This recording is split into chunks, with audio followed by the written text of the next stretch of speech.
इधर भीमराव अंबेडकर के पोते प्रकाश अंबेडकर ने आपको बता दें खुलताबाद में जाकर जैसे ही औरंगजेब की कब्र पर मत्था टेका, महाराष्ट्र की सियासत में उबाल आ गया। जहां बीजेपी उद्धव पर निशाना साध रही है, वहीं कांग्रेस भी बीजेपी को घेर रही है। रिपोर्ट आपको दिखाते हैं।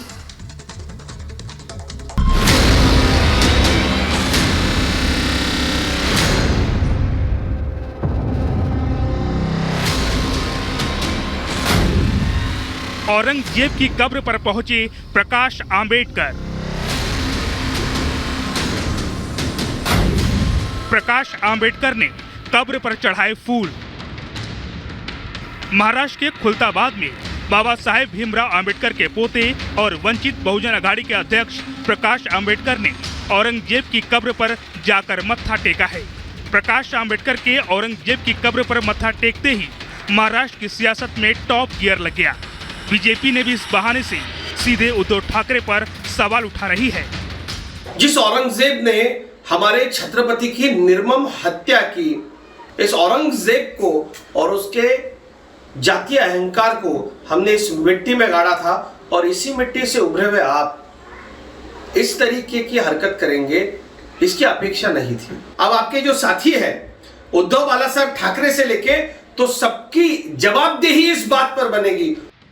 प्रकाश आंबेडकर के औरंगजेब की कब्र पर मत्था टेकने पर बीजेपी ने सीधे उद्धव ठाकरे को निशाने पर लिया। बीजेपी नेता राम कदम ने कहा कि क्या अब भी उद्धव ठाकरे प्रकाश आंबेडकर के वंचित बहुजन अघाड़ी के साथ गठबंधन करेंगे। जिस औरंगजेब ने संभाजी महाराज की निर्मम हत्या की, हिंदुओं की हत्या की, प्रकाश आंबेडकर उसकी मजार पर मत्था टेकने गए हैं। ये उद्धव ठाकरे का कैसा दोगला हिंदुत्व है। और उद्धव ठाकरे प्रकाश अंबेडकर जी के साथ अलायंस करने की बात कर रहे हैं और वही प्रकाश अंबेडकर जो छत्रपति शिवाजी महाराज जी का दुश्मन रहा, उस औरंगजेब की मजार पर मत्था टेकने गए हैं। कैसा उनका दोगला हिंदुत्व है। ये वही औरंगजेब है जिसने हमारे छत्रपति संभाजी महाराज को बर्बरता के साथ, अमानुषता के साथ मार दिया।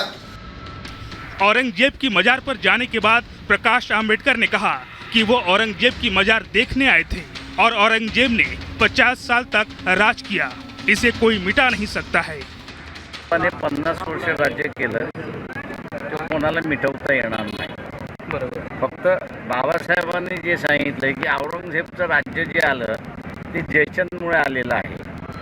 प्रकाश आंबेडकर की पार्टी वंचित बहुजन अघाड़ी और उद्धव ठाकरे के बीच महाराष्ट्र में गठबंधन है और अंबेडकर का औरंगजेब की कब्र पर जाकर मत्था टेकने का महाराष्ट्र की राजनीति में बड़ा असर हो सकता है। दरअसल प्रकाश आंबेडकर ने कोई नया औरंगजेब वाला तार नहीं छेड़ा है। पिछले कई दिनों से औरंगजेब को लेकर महाराष्ट्र की सियासत में काफी विवाद हो चुका है। Bureau report, Republic Bharat. और इधर यूनिफॉर्म सिविल कोड पर जैसे ही लॉ कमीशन ने लोगों से राय मांगी, उस पर लेकर सियासत तो शुरू हो गई है। लोगों की अलग अलग राय है यूसीसी पर, लेकिन सियासत 2024 के चुनाव को लेकर हो रही है। रिपोर्ट आपको दिखाते हैं।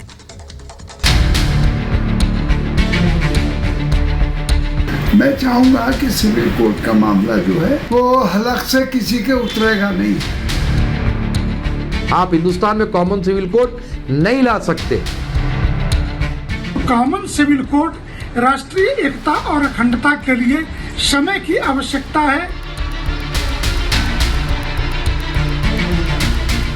भारत के लोकतंत्र का अधिकार की हर नागरिक के लिए समानता का है। फिर समान नागरिक संहिता यानी यूसीसी को विभाजनकारी क्यों माना जा रहा है और इस पर सियासत क्यों हो रही है। वजह और सियासत दोनों का मकसद समझने की कोशिश करेंगे, लेकिन उससे पहले अचानक यूसीसी पर चर्चा क्यों। दरअसल यूनिफॉर्म सिविल कोड पर लॉ कमीशन ने लोगों से सुझाव मांगे हैं। सार्वजनिक और धार्मिक संगठनों से राय मांगी गई है। राय देने के लिए सेंट्रल लॉ कमीशन ने 30 दिन का वक्त दिया है, यानी करीब महीने भर बाद यूनिफॉर्म सिविल कोड पर आगे की प्रक्रिया शुरू हो सकती है। और ऐसे में आसार है कि 24 के चुनाव में यूनिफॉर्म सिविल कोड की मुद्दा बने। इसे की सियासत की वजह माना जा रहा है। शफीकुर रहमान वर्क कर रहे हैं कि यूसीसी फायदा नहीं नुकसान ही होगा, तो Maulana Ali Qadri uniform civil code सिर्फ मुसलमानों का मसला नहीं है। सिविल कोड का जहाँ तक मालूम है जो भी जिस कौम बिरादरी जिस मज़हब का है उसकी ज़ात से जुड़ा हुआ है, प्रोपेगेंडे से वो धुल नहीं सकता। इसलिए ये जो सिविल कोर्ट का मामला है, इससे देश को नुकसान होगा और जो आपस में मेल मिलाप होना चाहिए उसमें दूरियां ज़्यादा हो जाएंगी। ये सिर्फ और सिर्फ पॉलिटिकल स्टंट है। 2024 की तैयारी है। बीजेपी ने अपने मैनिफेस्टो में जो बातें लिखी थी उसमें कॉमन सिविल कोड भी था।